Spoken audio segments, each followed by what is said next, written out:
all want to know we'll always have a home, a solid ground beneath our feet. The earth we walk upon, build our home.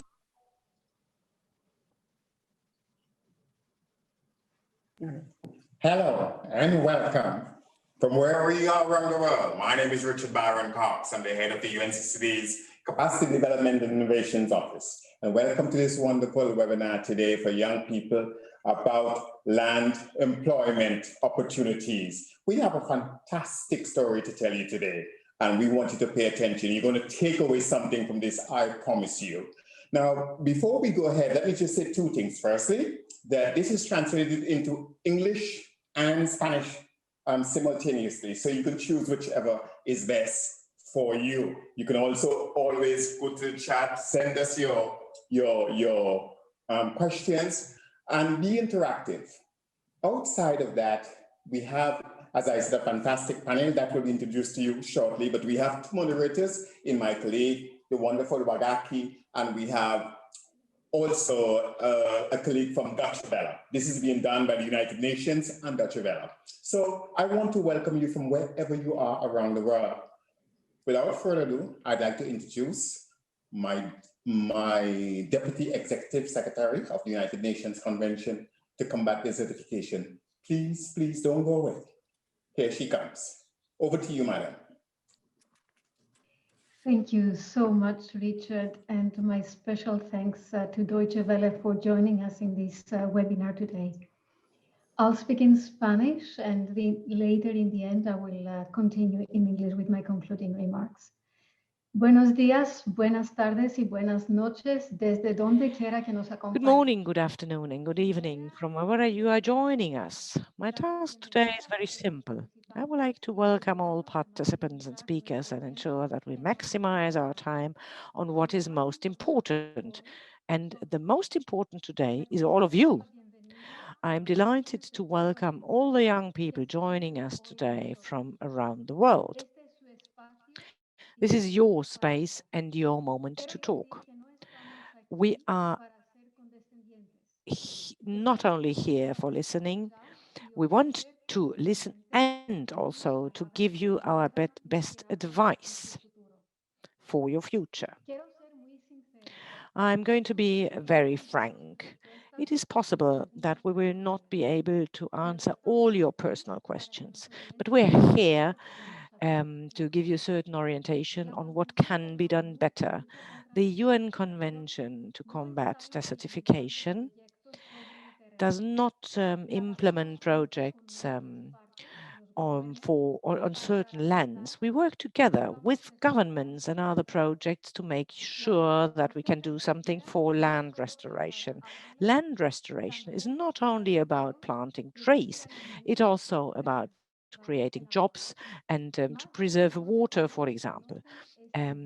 More than 1 million of young people already know this event that we are organizing at the moment, but your presence here tells me that you are the persons that we have to involve, the next generation of leaders all across the world. For today, we have a very distinguished panel for you. We have Your Excellency, the Deputy Executive Secretary, Mr. Camillo Gonsalves, Ministry of Finance, Economic Planning and Information Technology of St. Vincent and the Grenadines. Then we have Her Excellency Andrea Meza Murillo. She's the Minister of Environment, Energy and Climate Change of Costa Rica. And we have Senor Ahmid Daccarett. He's a young entrepreneur from Guatemala. Allow me to close these welcoming words by saying the following. At the moment, in this post-COVID scenario, we hope that governments as well as other organizations will do everything possible to make sure that it will become easier for young people to try new ideas and to prosper. I hope that we can make sure that it's going to be really creative and with courage, that you can go forward, that you can learn, that you can meet other people to collaborate, because all this is important to create new jobs, and the land offers new opportunities. Without further ado, I'm going to pass the floor to the co-moderators, Senora Maricel Tracer de Deutsche Welle, and my colleague Wagaki, to lead the debate. Thank you for everything. And thank you so much. Let's start. Also, thank you so much from my side. And thank you so much for all the people who have taken time to really share their experiences from Latin America. We have, first of all, Ahmid Daccarett. He's really passionate for conservation and biodiversity. 2 years ago, you had started with a pioneer project. It was like a sanctuary for bees. Tell us, please, Ahmed, what were the challenges that you had to overcome in all that time? Thank you so much. It's really a great pleasure to see all of you and to meet all the people from Latin America. It was really great teamwork that we have done. One of the biggest challenges that we had to meet was, for example, to do sensitization and awareness raising, because at the moment the ecosystem are really deteriorating in an unprecedented way.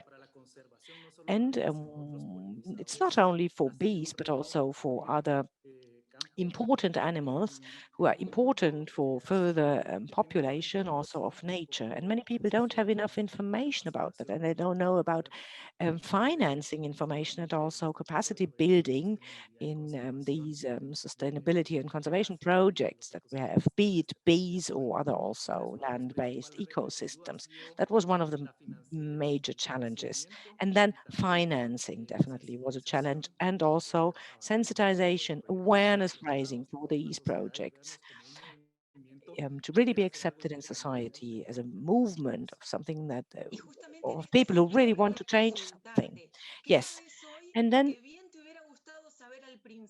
what would you have liked to know at the beginning? Then what would you have been able to earn concerning financing and also time? What can you tell us about that? What would you have liked to know at the beginning?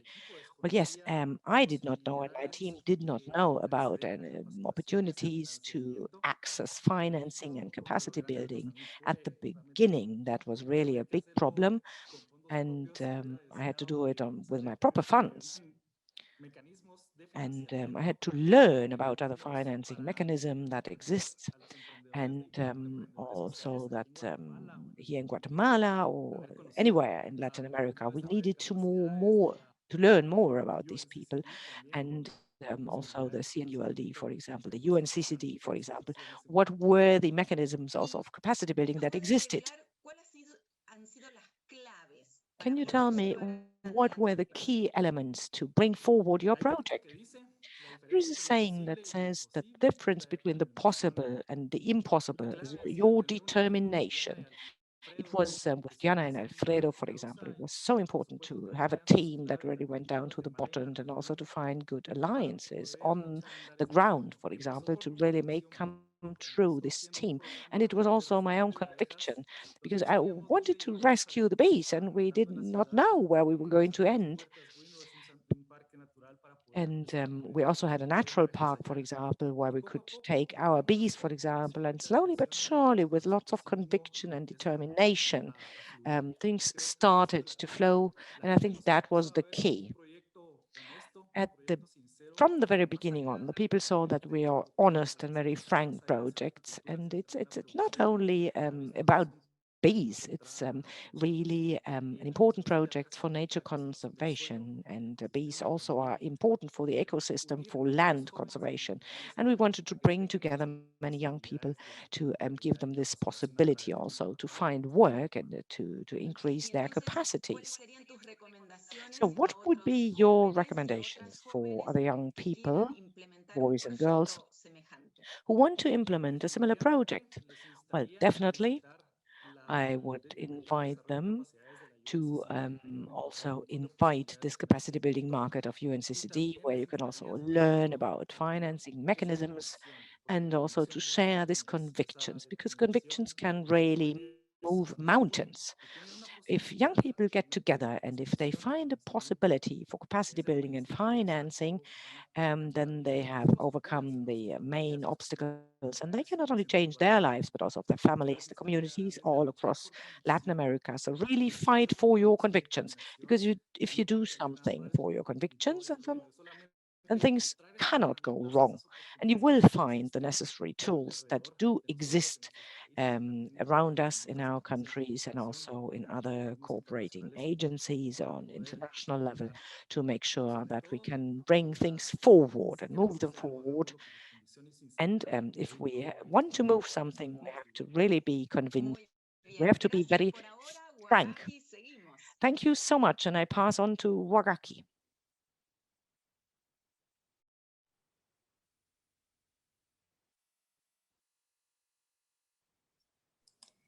Absolutely. Sorry, I'm sorry about that. So that was a good start, and it was good to hear from a young person, because now we have the ministers who can tell us how they take this forward. And this is to you, Excellency Minister Gonsalves from St. Vincent and the Grenadines. Welcome. So 2 years ago, you launched Prime, Promoting Youth Micro-Enterprise.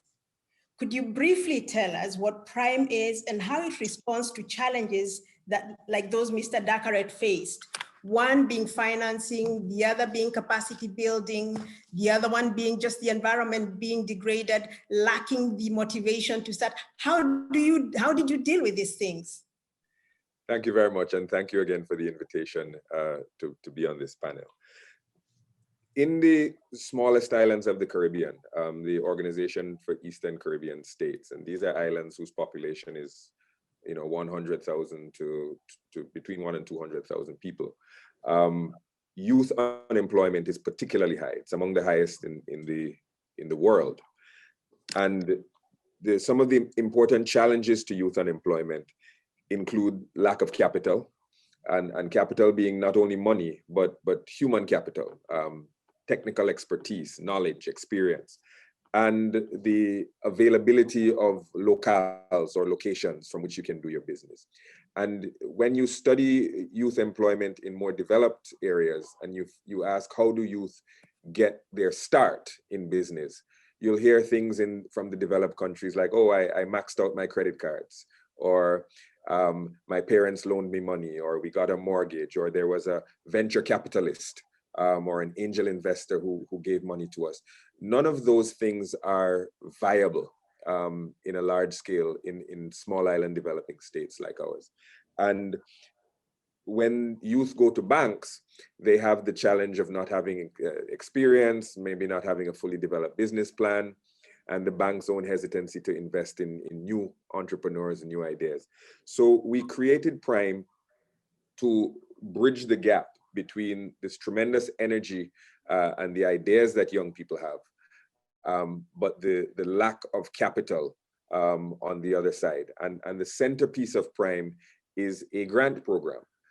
We have a simplified application form. We engage in interviews with the applicants to get a sense not only as to their idea, but to their energy and their work ethic and their belief in what it is they want to do. And then we provide cash grants. It may be startup capital. It may be that they need to purchase this or that piece of equipment to get going. And the Prime program provides that startup money, that seed money to these entrepreneurs. And that is the centerpiece of the program. Additionally, to meet the issue of locales, locations, we've also created within Prime something that we call community enterprise zones. And we construct small shops, essentially. And because you may be a farmer, but you may need somewhere to sell your produce. Or you may be developing a service, but you don't have an area to offer that service. So we provide both cash grants and, to a lesser extent, these community enterprise zones. We have been overwhelmed by the number of people who have applied. To date, we've provided about 1,000 cash grants to youth. And when you think that in the context of St. Vincent and the Grenadines, our working population is probably only about 50,000 people, providing 1,000 cash grants in such a short period of time is a tremendous boost, particularly in the challenging period of COVID. So one of the things that we tend to hear is that young people are a risk. You know, you don't invest in young people. What's your experience? What do you say to people when they say that to you? Well, this is sort of the knee-jerk reaction that you get from the financial community, that there's a risk here and we should avoid risk. And that plagues a lot of development financing throughout the developing world. We don't see the young people as a risk. We see them as an opportunity. And we think that what you have to do, particularly in difficult times, is to take risks and to innovate outside of the standard ways of developing or running businesses. So something like Prime is important because not only does it provide the money as a grant, it does not, because it's a grant, you don't have the expectation of repayment. So you're not losing, you're not entering the thing trying to minimize your loss opportunities. You're saying that it's important to start a business, but it's also very important to foster an culture, an environment of entrepreneurship, where some of these businesses may fail, but hopefully the young person will emerge unscathed financially from that failure and be willing to go again and try again. And we think that's a very important thing. But also, we believe that banks and financial institutions do have to lend more readily. And we've created a host of programs within our government to guarantee partially the money that banks will lend. So the bank will lend the money, the government will partially guarantee the loan so that the bank will be less at risk and hopefully more willing to lend to young people. Is there any more in terms of analysis that you have done that you could share in terms of takeaways for us from this? Well, the first takeaway is the absolute diversity and depth and scope of the young people's ideas. We went into it thinking there would be some wholesale, some retail, maybe a little agriculture. But of those 1,000 first people, that they come in 42 different categories of business ideas, which is absolutely tremendous. And we think that another important takeaway is that the extent to which the youth want to apply modern technology to the challenges that they're facing. And it could be a very standard, well-known business idea, but then they'll say, well, we want to add this technological twist to it. Which we find very important. But the third analytical thing that we've discovered, the final one, is that very often young people have refined their idea of what they want to produce, but not so much refined the idea of the market that they wish to sell their produce to or their product to. And we think that there's space there for us to improve mentorship and capacity building, because there's sort of an assumption, as long as I build it, they will come or they will buy. And we have to develop the idea, particularly in small states with small markets, the importance of developing that part of the business model. Thank you so much. I'll come back to those questions. So now I hand over a little bit to Maricel. Thank you. ¿Cómo no? Y yo me voy a ocupar ahora con Thank you so muchísimo. much. So ahora I would like to welcome the Minister Andrea Meza. We heard that Costa Rica has an enormous experience in creating sustainable development, showing that, yes, they can go hand in hand, development and conserving the environment. Therefore, I would like to ask the Minister, how do you support young people in Costa Rica concerning capacity building and financing?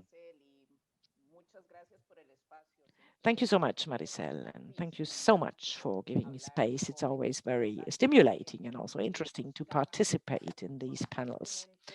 We always try to find these public interaction. We think that's very important. And in this sense, capacity building is very important. We have a whole series of programs that are being put forward at the moment in areas that we think also now in economic crisis, we need a recovery. We need a green and blue recovery. We have to protect our land, our forests, and we have to restore our land. And these elements have to go together and they will potentiate each other. many public people understand that in these key areas, we have to think about the economy of the future. It's not only to understand nature and to see nature as it is, but also to see that it's a source of solutions. There we talk about biometrics, for example, to understand nature as really a source of solutions. What are the universities offering, for example, for capacity building, and what are the elements that we include in training and education for the future? And also technical capacity building. We have an institute, Selina.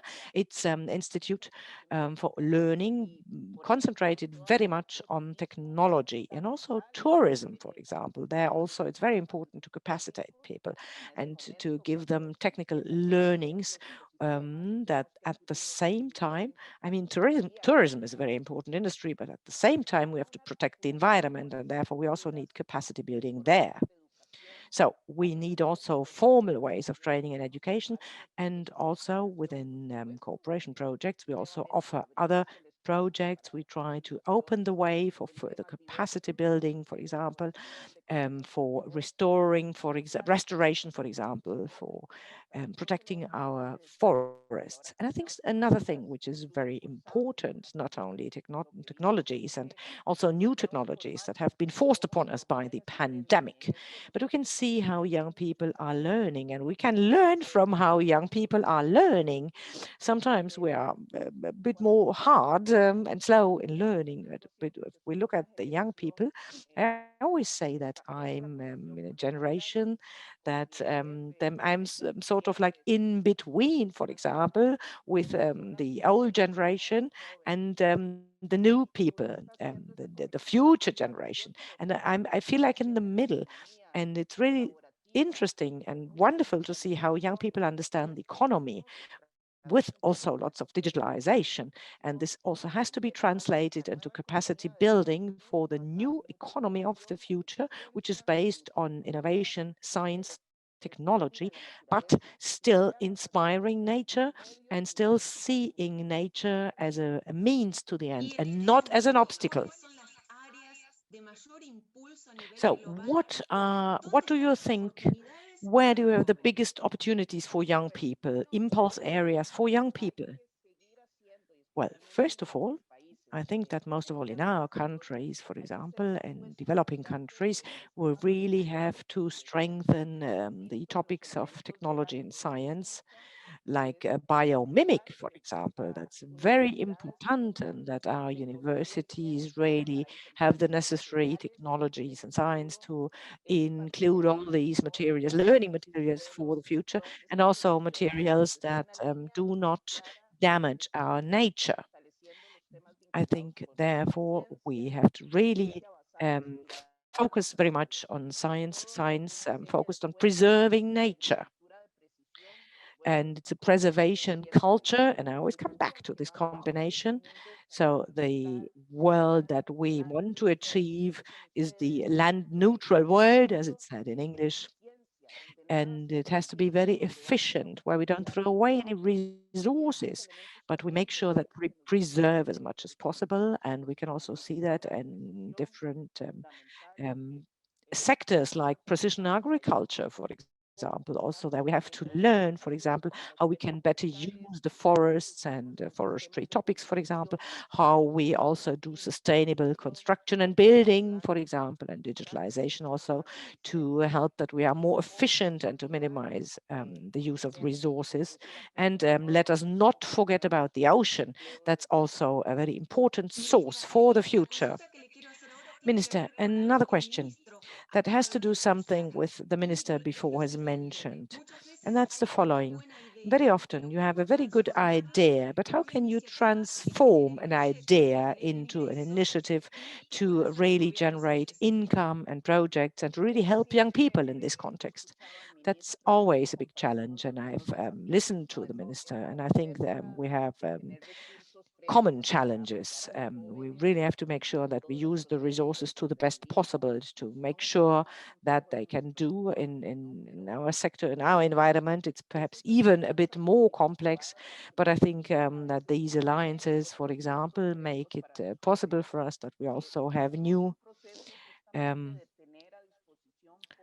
important. So we need to use the funds to the best possible for innovative ideas, for example, to make sure that it's really fundamental that we want to also give more financing, for example, that we have two important elements. We have to give them opportunities with funds for their specific activities, and to make them say that that they are entrepreneurs and that we want to help them with their new ideas and we want to help them with available funds. And on the other hand, also to give certain guarantees to say that we have programs, for example, for women and forests, for example.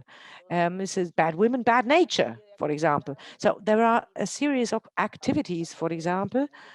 If we need more women for more nature, for example, for this process, and we want to really make sure that we give also guarantees for our social system, that we have to make sure that, for example, also women very often is also a big challenge, or even a bigger challenge for women, for young women, for example, that we make sure that we have state help for them. Now we are going to help them, and now we want to listen to young people in the social media, and they have sent us questions, and also they have sent us a video. So first we are going to hear the first question from Colombia.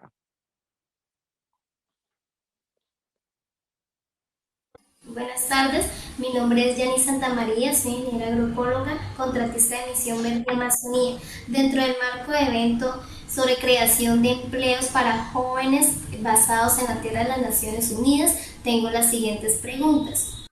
¿Cuáles son las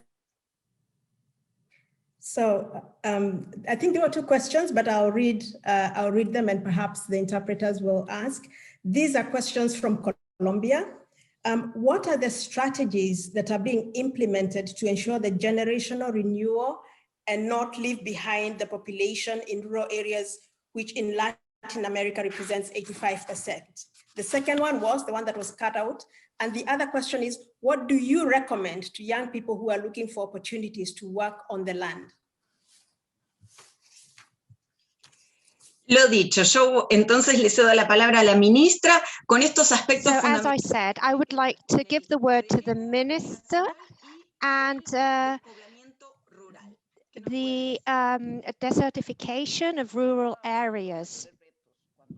So yes, these are the biggest challenges that we face. For example, if we know some producers, we see that young people don't want to move to the rural areas. The young people want to move to the cities. So we're working on a process, and we are making some surveys. What we do encounter is that we need a lot more technology. So we need to identify where the young people are, and that we make sure that these young people are interested in moving to the rural areas and not just staying in the towns.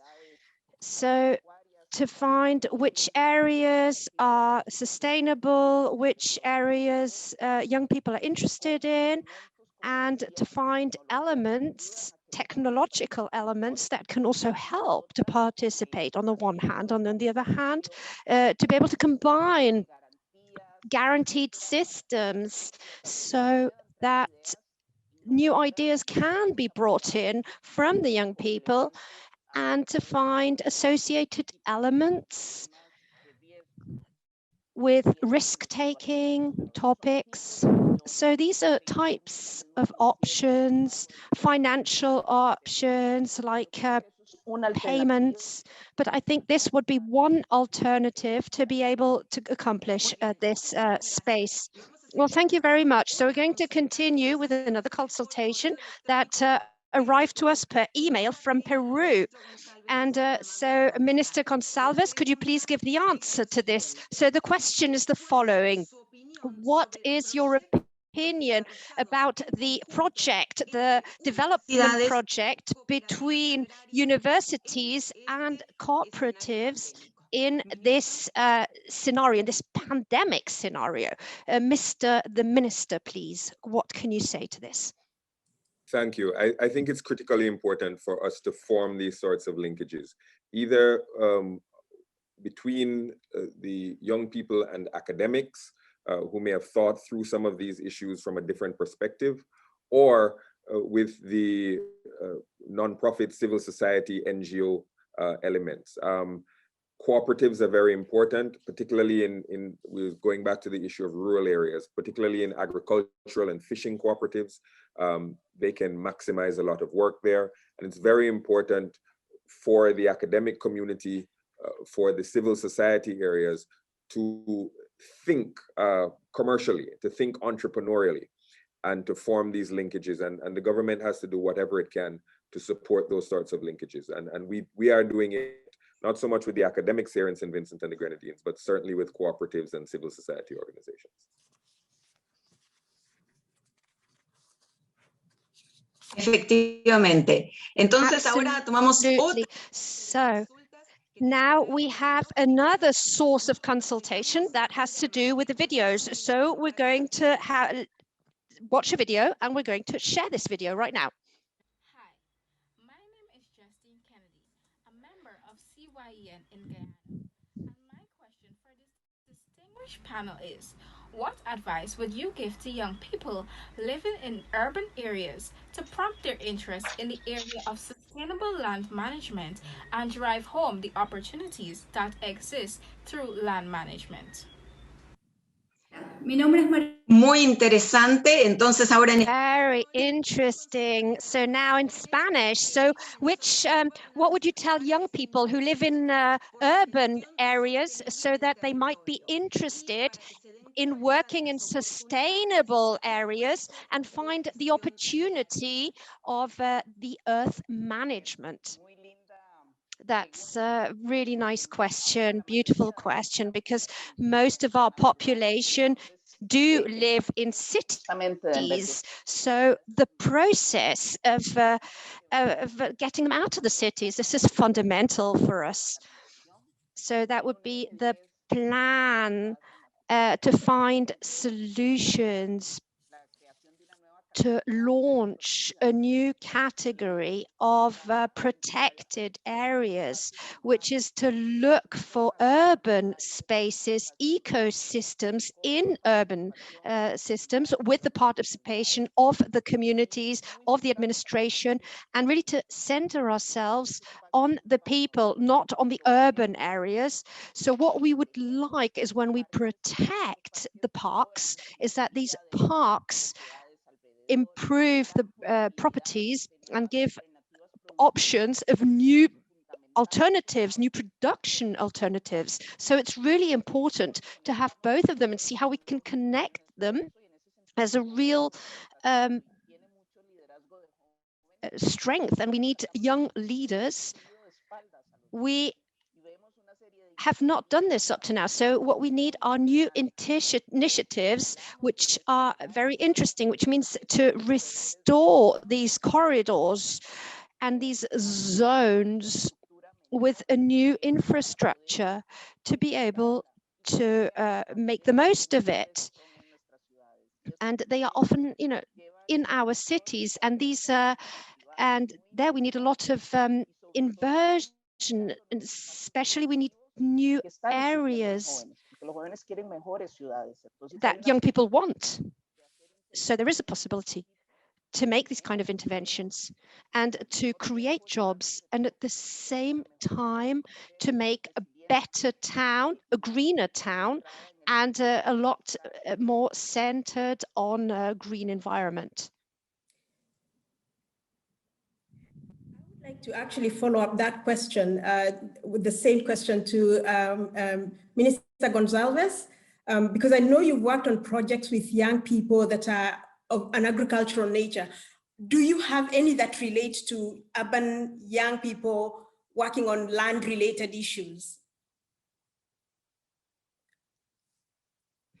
Thank you.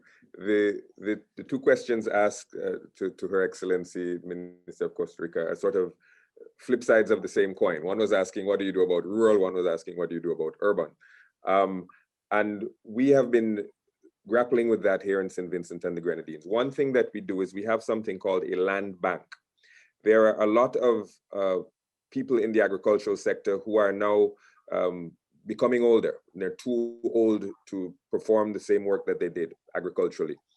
But their children maybe are not interested in agriculture. So their land is lying fallow.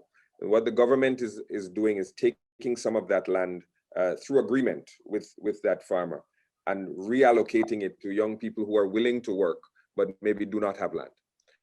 So that is one thing that we're doing.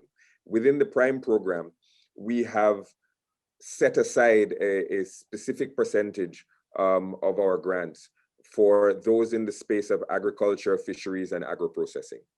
So we make sure, and that is largely a rural enterprise, at least the agriculture, although the agro-processing can be done usually anywhere and more in an industrial space. But we try to create linkages between the rural sectors and the manufacturing sectors, which traditionally exist in the urban environment. That's very important to us. And as Her Excellency was saying when she was talking about environment, and Costa Rica has done a fantastic job with environmental protection and developing a blue and green economy, you have to also visualize the opportunities of tomorrow. And what we're trying to do is to fuel entrepreneurs who are not just thinking about doing something today, but what are they going to do within the adaptation space? What are they going to do within the mitigation space? What are they going to do in protected areas? How are they going to take advantage of ecotourism? And we have people who have been given grants to do ecotourism and grants to do fishing and grants to do agriculture. And it's very important that we not only think about making the dollar today, but how can we make that dollar tomorrow? And it's always a balance of competing interests, but we have to continue to try to calibrate in that regard. Thank you. I would also want to hear what Mr. Daccarett would, tells young people. I don't know whether he's working in the urban or rural areas, but I think just quickly, what do you tell young people, Daccarett? Muchas gracias. Definitivamente, quiero decirles Thank you very much. So I would like to, the young Spanish-speaking people, it's not easy to be an entrepreneur, but it's feasible. If you want to do this, you can have access and you can change and you can take the potential and make the change. I have had the possibility to work with young people in very delicate situations. And I would like to tell you that that you can change your families, you can change your environment. If you get the financial help, it's a catalyzer, it's a potential for you to improve your knowledge and to go into this field. I know that to be an entrepreneur is not easy. It's a lot of sacrifice. It involves a lot of time, a lot of work. From my own perspective, I have the experience, and I know in our team at the beginning, it was key to get this to be able to work together, and these paradigms that only work in the fact that we produce a sustainable way, to be able to change the community, to change the idea of the young people, and to be able to do this. And when we started doing this, we were able to launch a crowdfunding company.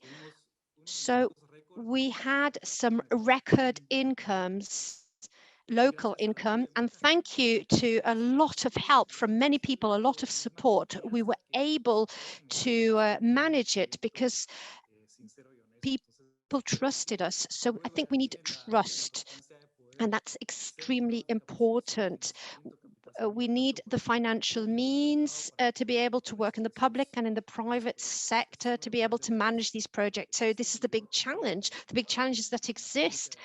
And I think, dear Minister, these are always we're very grateful for these projects. Thank you. Before we move to the next question, I would like to come back to this question of financing, Minister Gonsalves. And this is a question coming from the live chat. And what one young person is asking is, what procedures can you recommend for young people who are social entrepreneurs and are having financial challenges in developing countries? Are there alternative procedures? You're the finance minister, so I'm putting this to you because you probably know perhaps best what options there are. Well, I think that most governments, certainly in the developing world, are thinking about the types of financing opportunities for young people. There was an old American gangster called Willie Sutton, a bank robber, and they asked him, "Why do you rob banks?" And he said, "Because that's where the money is." And the first thing that I think young people need to do is find out where the money is in their particular country, and then learn the language of that funding entity. A program like Prime, we're trying to learn your language so that you can speak simply and get the financing. But you may be in a country where the bank or the financing institution has particular hurdles. You just have to jump through them. Those are hoops that you will have to jump through. But I believe that there's money there. I don't know where this particular request was coming from, but I think that you have to find out where the money is and learn the language of that person or that gatekeeper that's providing the money. Technology is an emerging area that a lot of financing institutions are willing to invest in because it's the sort of wave of the future. And as long as the young person has a defined target and they're not just simply saying, I want to be the next Facebook, I want to be the next Google, but that they have a well-targeted and well-planned business model, I think the traditional financing institutions will be willing to listen to it. And if not, there are support programs, I think, for entrepreneurs in most countries that they could seek to find out. But always look to find out where the money is. That's the first question. I want to put our viewers to rest. We started about 15 minutes late, and I hope the ministers can allow us to just extend that grace period so that we can have a little bit of a Q&A. But I'd like to get us to watch the next and last video from Paraguay. That's a question from Paraguay.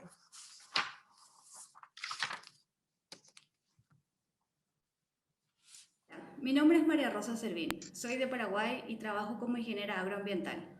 Desde 2006 en Paraguay se encuentra vigente una ley sobre valoración y retribución de servicios ambientales. Mi pregunta es la siguiente: ¿cómo podemos aumentar el reconocimiento de medidas como recuperación de suelos, siembra directa y sistemas silvopastoriles como equivalentes a servicios ambientales y empleos verdes? So in English, very simply, how can we increase the recognition of measures such as soil recovery, direct seeding, and agroforestry systems as the equivalent of environmental services and green jobs? Marisol? Y quien nos puede decir mucho de esto es la ministra. And so who can tell us a lot is the minister. So I'll give the microphone to our minister. And thank you, Maricel. Justo estamos en una evolución. Yes, we are in a definite evolution. We are in an environmental evolution with ecosystems. We see the support of good agricultural support of the earth, and this element is fundamental. We have to recognize it. It's not just carbon, traditional carbon, but it's to evolutionize the concept. We are talking about a payment of ecosystem to be able to start exactly the good practices, how to work the soil. So we need to feed the soil to make it more productive.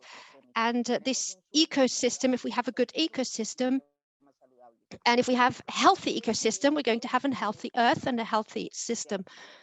So we have to augment this concept. We begin with the first generation to be able to understand.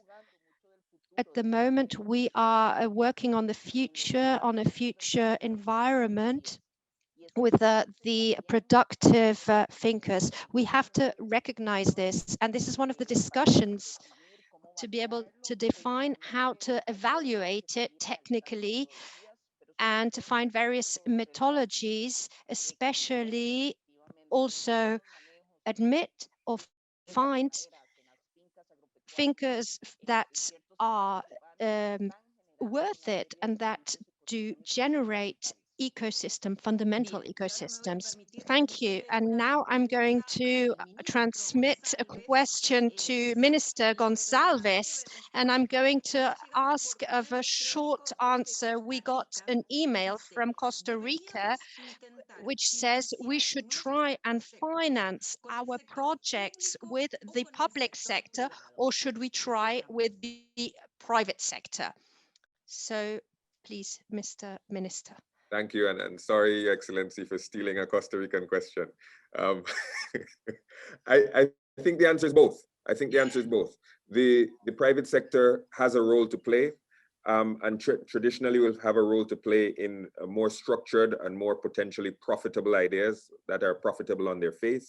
But the public sector and the state has to play a role in fostering entrepreneurship and fostering activity in those areas that are more marginal and may not have an obvious profit motive involved. So I think it's both.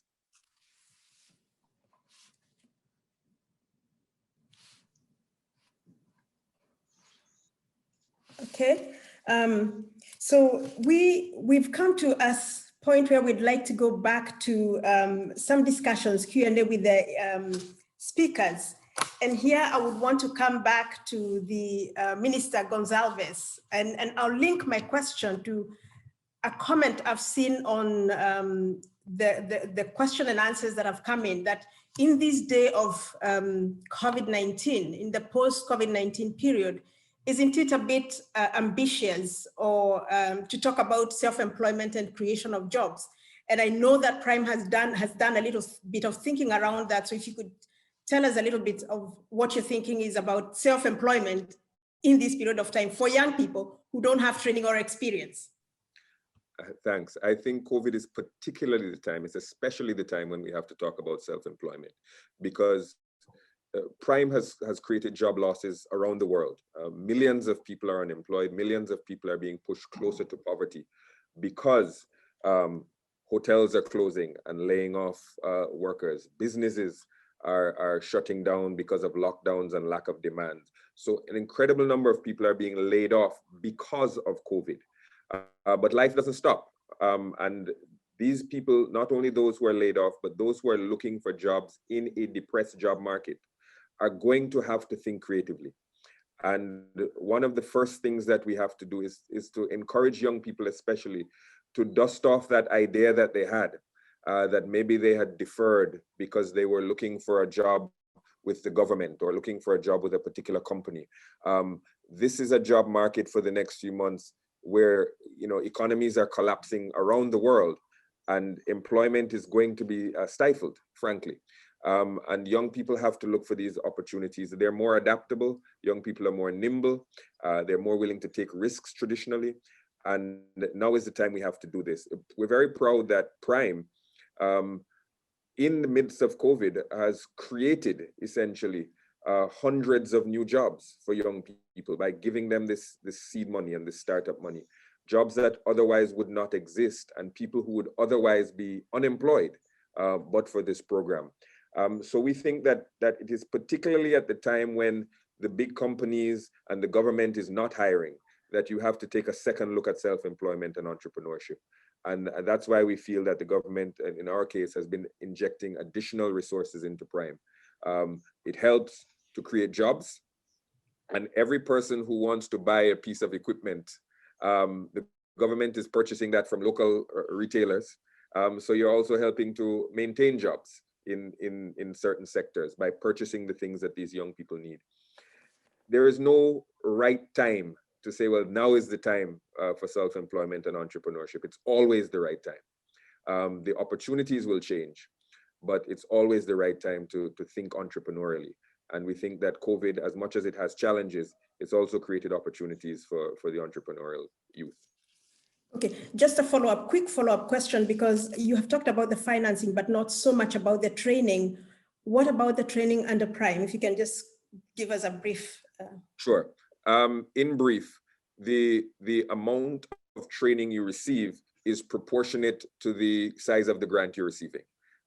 So if someone is looking for a large grant, the amount of training and bookkeeping and business planning that is required is greater than if it is a relatively small injection of capital. And the extent to which we follow up and provide mentorship is also proportionate to the size of the grant. So we do provide mentorship from the drafting of business plans to the preparation of your books, to the development of your marketing strategies. And that is, of course, it varies with business, but we have a team that provide that type of outreach and business mentorship.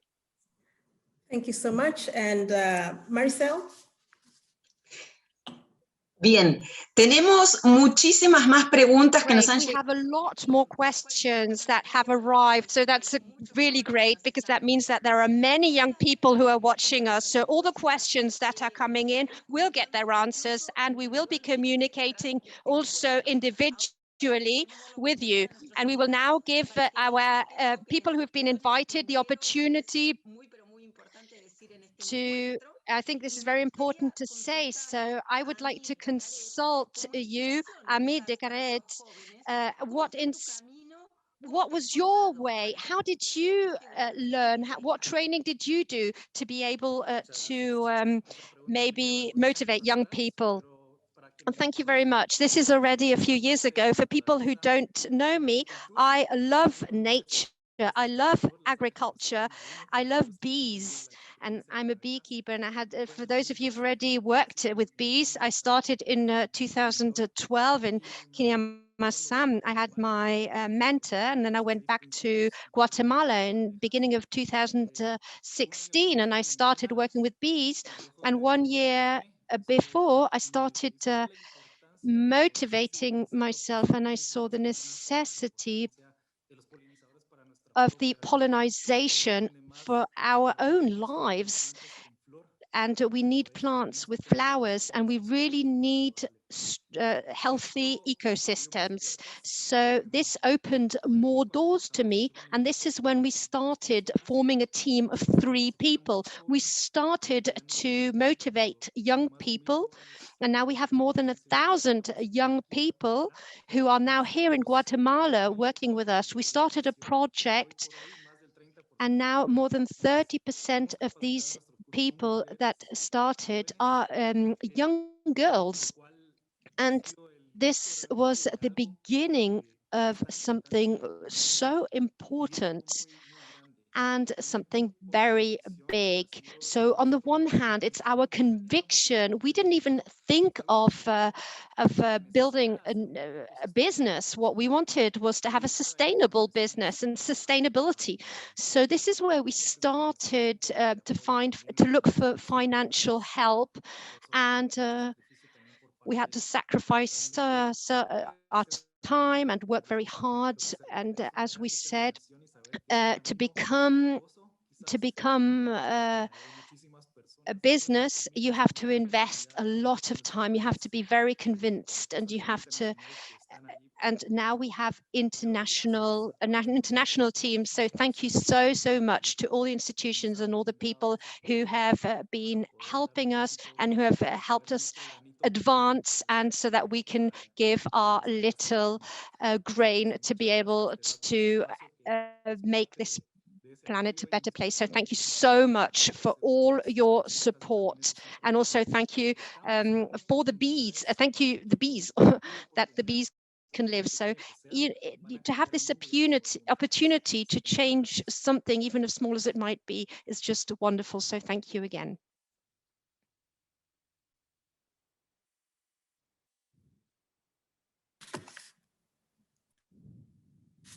Sorry, I have a question to Minister Meza. There's a question coming from the online pages, whether there is an equivalent of Prime in Costa Rica. Very briefly. And necesito conocer un poco más de Prime, perdón, como para poder dar una respuesta. I need to know a bit more about Prime to be able to give a good answer, but maybe it could be a possibility. Conversation then to learn more about Prime and just to see if we have something alike. Lo que nada más tal vez en una reflexión de cierre importante aquí, muy inspirador escuchar a Ahmid, y yo creo que Ahmid dio con todas. So with all these words, and it's so fundamental, we need conviction, we need action, we need sacrifice, and that's always the basis of all these ideas based on nature, based as an active, a fundamental basis for development. And what Minister Camillo Gonsalves said before, we also need the financiation for the for example, crowdfunding is an alternative. So we start to see changes in these combinations, and in the end, it's to look at these public and private possibilities, and then we need crowdfunding, especially for this conviction, and I think then we can get a lot. So thank you very much for promoting youth microenterprise. So thank you very much, and thank you to all of you, and I really hope that we can have the next Be Google. Okay. So we have one little segment towards the end that we would do injustice if we did not allow the English-speaking communities to ask their questions, and we have received quite a few of those. So I would like to ask that we go back to the Q&A session, and we have just 3 more videos. One from Chile, if we can play that right now, please. Video 5, please. Estimados ministros, soy Álvaro Alfaro de Guate Climate. Durante los últimos años hemos experimentado graves sequías en diferentes partes de América Latina y el Caribe. Como autoridades, ¿ustedes qué proponen que se debe realizar como acciones de mitigación, de adaptación, de resiliencia para los agricultores y otras personas que tienen trabajos basados en la tierra para combatir esta sequía, para adaptarse a esta sequía tan grave? Hi.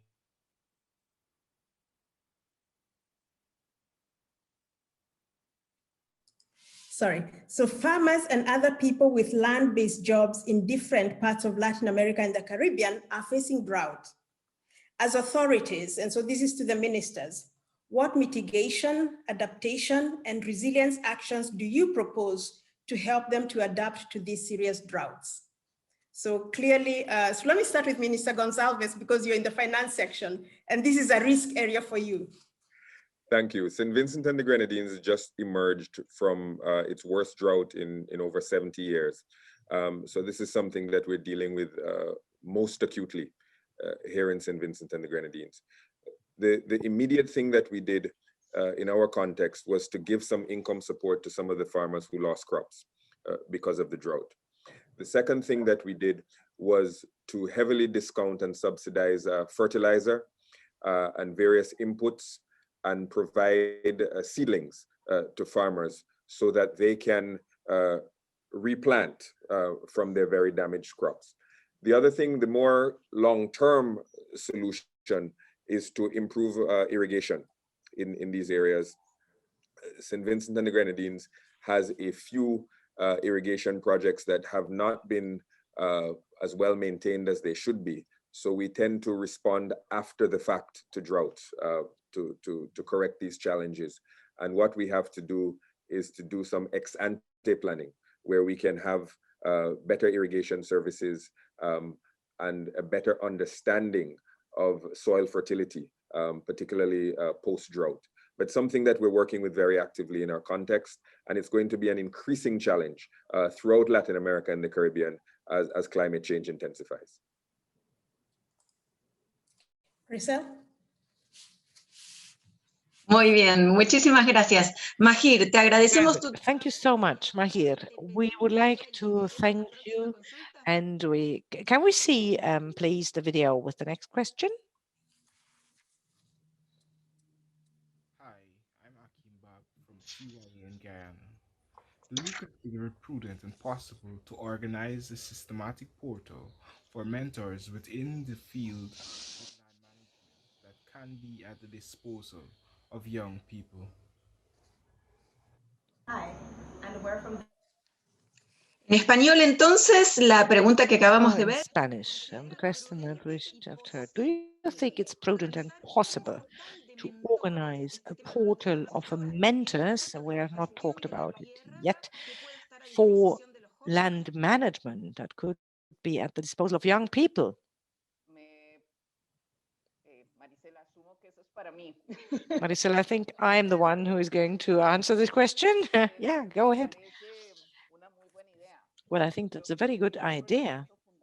And I think that's another important and fundamental element to also give access to more information so that people don't say, we didn't know, we looked here and we looked there, but we didn't get the information.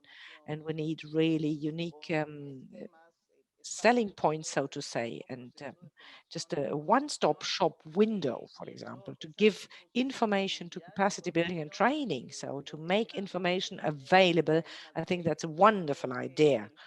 So I think that the young person who tries to find a solution to these questions, they need easy answers. Right. Minister Gonsalves, your thoughts about the same question? I think access to mentorship and access to successful examples are very, very important for young people.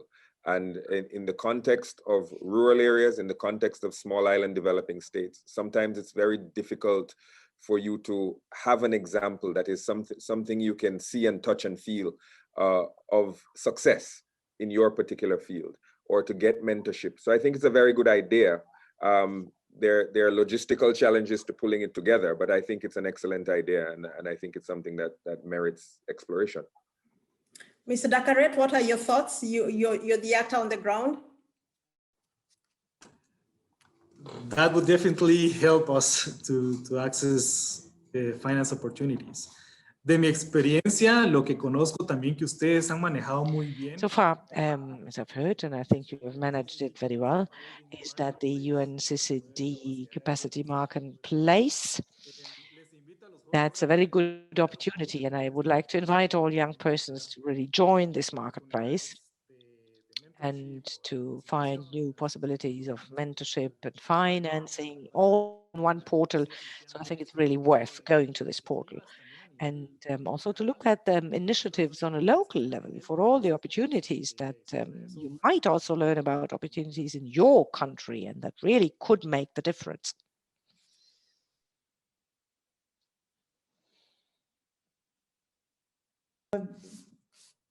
Yes, if we could get if we could play the video, please.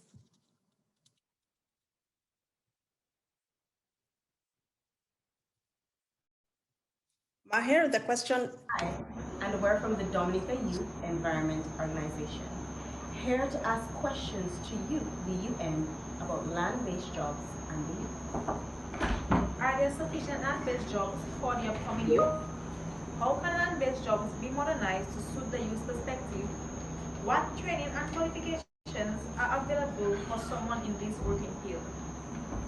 How can local land-based jobs create opportunities internationally in terms of travel?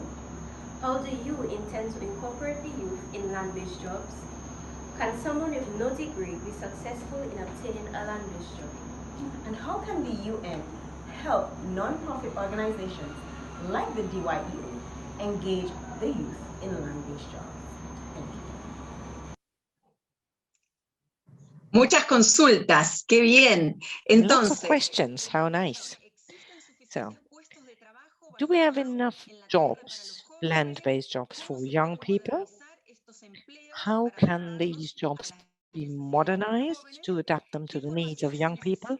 Which kind of training is necessary to work in these areas? How can we create more opportunities on international level?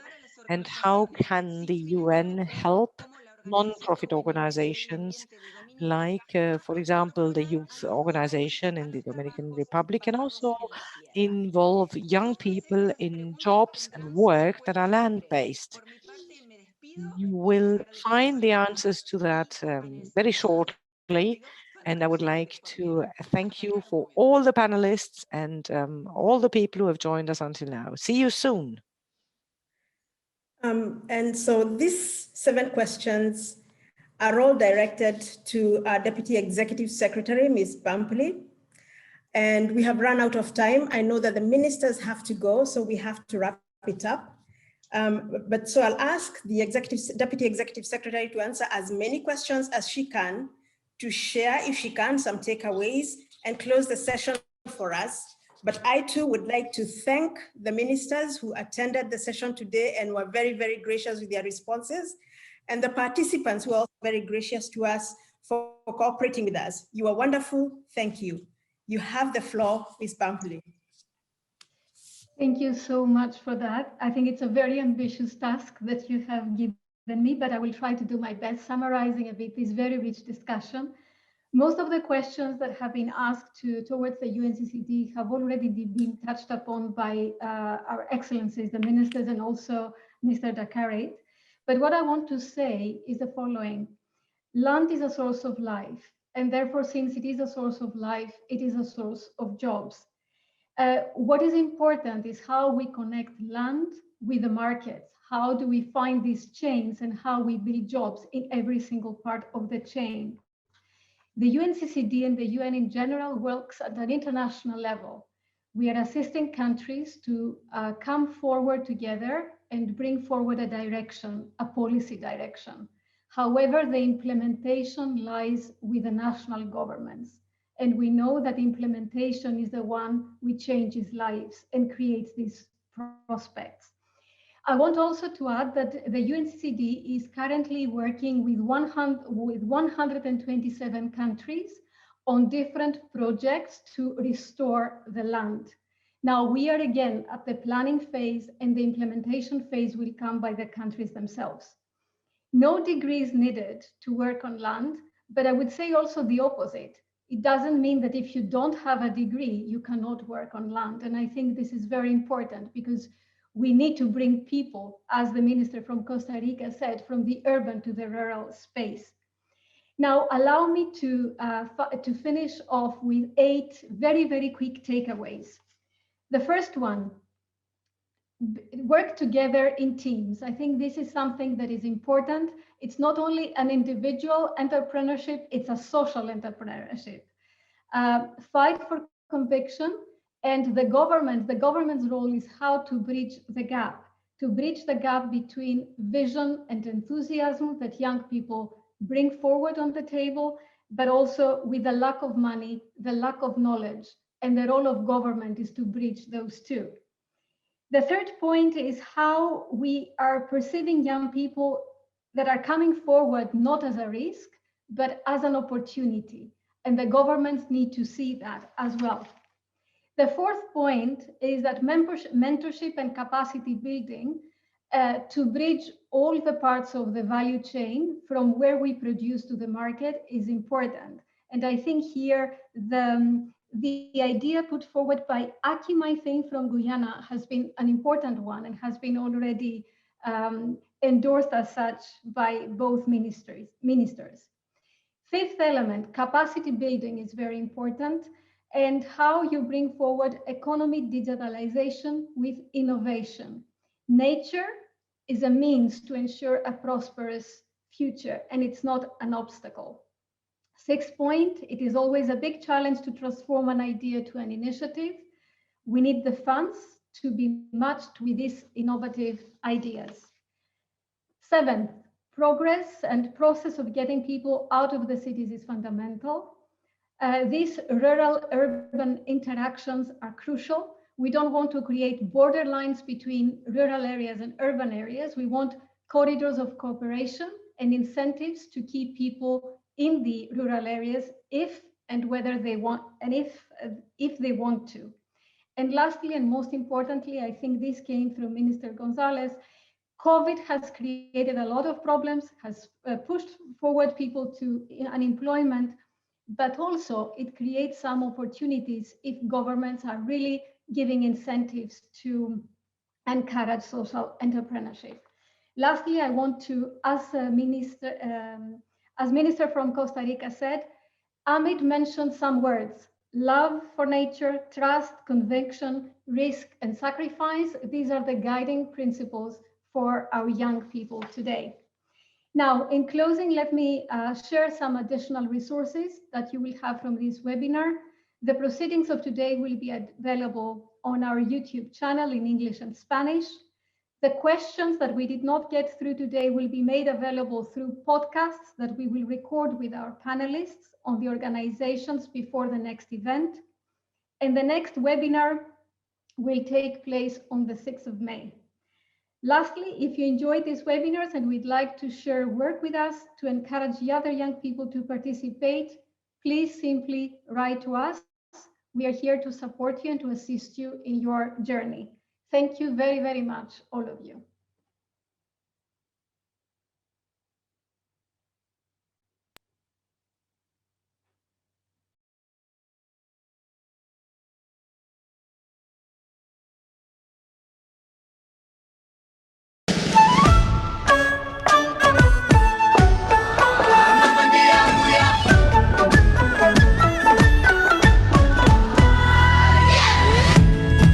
나는 알고 싶어 머물 곳이 있던 걸 지금 듣고 있는 단단한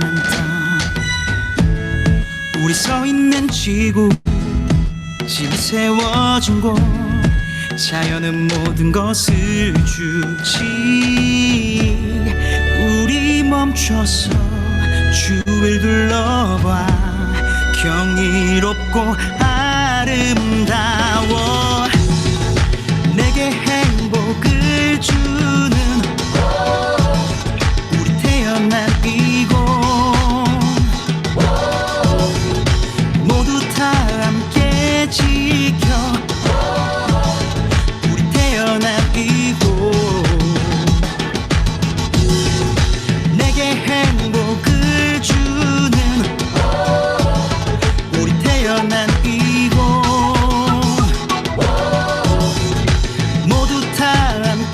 지켜 우리 태어난 이곳 hey! 모든 것이 풍요롭지 깨끗한 이물과 공기 동식물이 함께하는 지구가 주는 모든 것 평화롭고 아름답게 이 선물을 보존시켜 아이들을 위해 내게 행복을 주는 우리 태어난 이곳 모두 다 함께 지켜 우리 태어난 이곳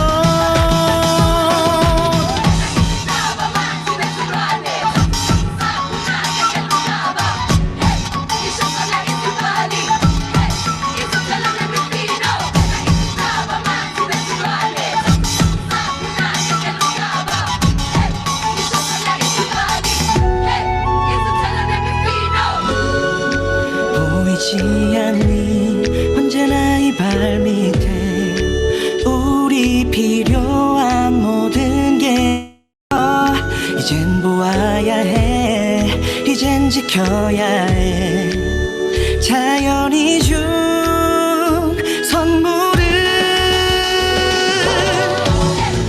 내게 행복을 주는 우리 태어난 이곳 모두 다 함께 지켜 우리 태어난 이곳 내게 행복을 주는